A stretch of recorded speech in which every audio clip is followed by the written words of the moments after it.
This is a three-wheeled electric bike designed for longer journeys, creating a comfortable and safe vehicle. The cool thing about this electric machine is that even though the whole world has been cursing electric drive lately, in some places it's still something special. We decided to focus on reliability and the potential that lies in this kind of motor. In today's episode, I'll tell you about this machine. It's so unique that exactly a year ago, it was the first to leave our workshop with full suspension. We tested this machine for a year, using it in many different conditions, and we also had some amazing moments, because we got the chance to take a few multi-day trips. So the experience was out of this world. I'll try to describe in a few sentences what it was like and what the advantage of this vehicle is. The vehicle produced in our factory is a three-wheeled electric bike made for longer trips. Its potential is huge because it can carry a large number of panniers and equipment, so we can take it on multi-day expeditions. Our main goal was to create a comfortable and safe vehicle. We managed to achieve that because we chose a semi-reclined riding position, which makes you feel relaxed the whole time, and the suspension smooths out any bumps. Thanks to that, we can ride in much more demanding terrain, and these vehicles aren't designed only for roads.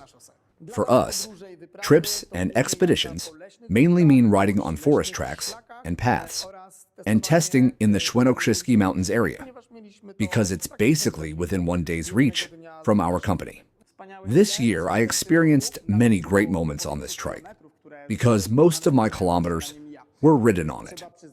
You have to admit that the size of this vehicle and the way it handles don't feel like riding a bicycle, but more like riding a motorcycle. But what makes this motorcycle stand out is its solid, massive presence.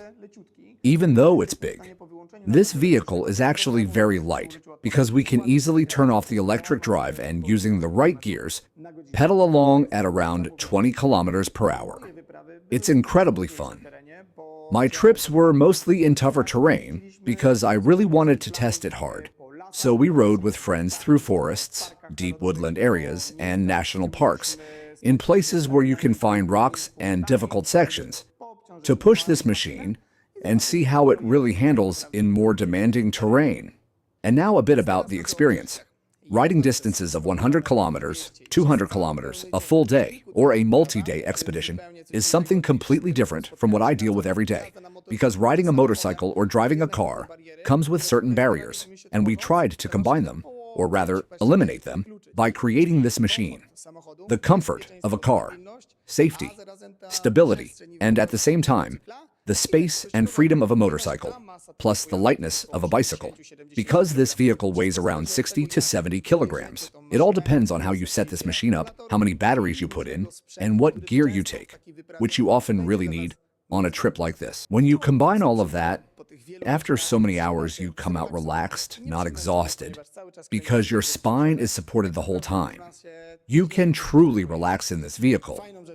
This electric drive is a cool thing, and even though lately it feels like the whole world is cursing it, in some places it's still something special because when you ride in a forest, in a national park, of course, with your gear properly secured, you move quietly.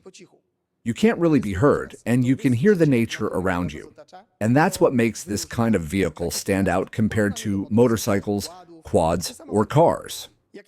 If you've been following our production for a long time, you've probably noticed that we're constantly developing because we listen to our users, people who love traveling.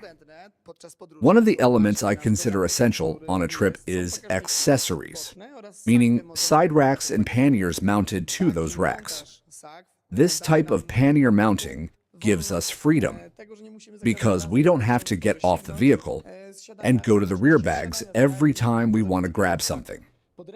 In the side panniers, I often pack handy items, sandwiches, water, cameras, a drone, because I have it all within reach and it's simply convenient. But these handy bags only provide space for basic equipment that we take with us and want to always keep close. This machine is an expedition vehicle, so the heavier load we take with us, like a tent, Sleeping bags, sleeping mats, jackets, or food we take for a lunch break goes into the rear bags. One such dry bag is about 20 liters. So on one side, we pack about 40 to 50 liters. I'd say even more, because it depends on the choice of bags, but here we have a 20-liter bag, and we still have plenty of space for a tent, because I often carry the tent here. And we still have lots of room for sleeping bags or mats. This trike is known for safety and stability compared to a regular bike, but when riding in more difficult terrain, on gentle climbs, you need to remember to keep your body balanced. It's worth remembering this also while preparing for a trip like this, because personally, I love packing heavy gear, tools, and whatever is heaviest into the lower bags to lower the center of gravity. Thanks to that, the vehicle is even more stable and behaves much better when it's loaded, but loaded wisely. Heavy gear goes into the lower bags, and light items, like clothes, into the upper bags. A bike packed this way is very stable, which is an advantage, because if you reverse it, heavy gear will raise the center of gravity, and in turns, at higher speed, body balance alone may not be enough. Packing the vehicle together with all the equipment creates a whole range of size and weight, meaning we as users and our clients often weigh 120 kilograms. We often take several dozen kilograms of gear, and in total, we're able to pack almost 150 liters here. So all of this has to be pulled by something. Our legs can definitely work well because we used a pretty good gearing here, and we chose the Shimano Diore group, and that's definitely our standard this year. A lot is changing, and we try to develop along with the cycling industry, but the real power is in the rear wheel, meaning the 3K turbo motor. Here we run current through it at about 45 amps, so it's more than enough to pull this machine without any problem with such a big load and packed gear on trips like this. People often ask me why we decided to choose exactly this type of motor. Since technology keeps developing and many new solutions are introduced by brands like Bosch or Shimano, we decided to focus on reliability and the potential that lies in this kind of motor. A brushless, gearless motor was used here, which allows you to ride many kilometers without the need for constant servicing and inspections. Another thing is the option to engage reverse gear. After switching a toggle placed on the handlebar, we can engage reverse and maneuver this vehicle more easily in more difficult terrain. Our team at the company are forest spirits, so we spend most of our time on trikes somewhere deep in the woods, riding along forest paths. But our users are often people who ride trikes in cities and urban areas. So as a company, we had to focus strongly on lighting and making sure the vehicle is clearly visible on the road. There's no shortage of popular solutions on the market you can use, and these are mainly lighting offers from the cycling industry.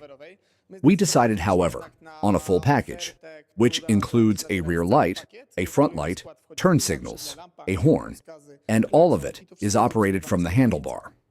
In every project, we try to add as much lighting as possible, install as many reflectors as possible, so the vehicle is simply visible on the road. Many people who, if you look closer at our industry, travel all over the world, have a very extensive flag system, and they often hang different kinds of reflectors on those flags, which makes them much more visible on the road. This trike didn't have an easy year because we tested it very hard in all conditions. As you can see, it's already the middle of winter. For us, there was no off-season break, so we quickly drop in for a checkup. We prepare for the next season, which is just around the corner, and we get to work on the next vehicles. If you would like to test this type of machine, you're very welcome to visit our workshop. You'll probably have this vehicle at your disposal, and you'll see what it's really like to ride a Deckers.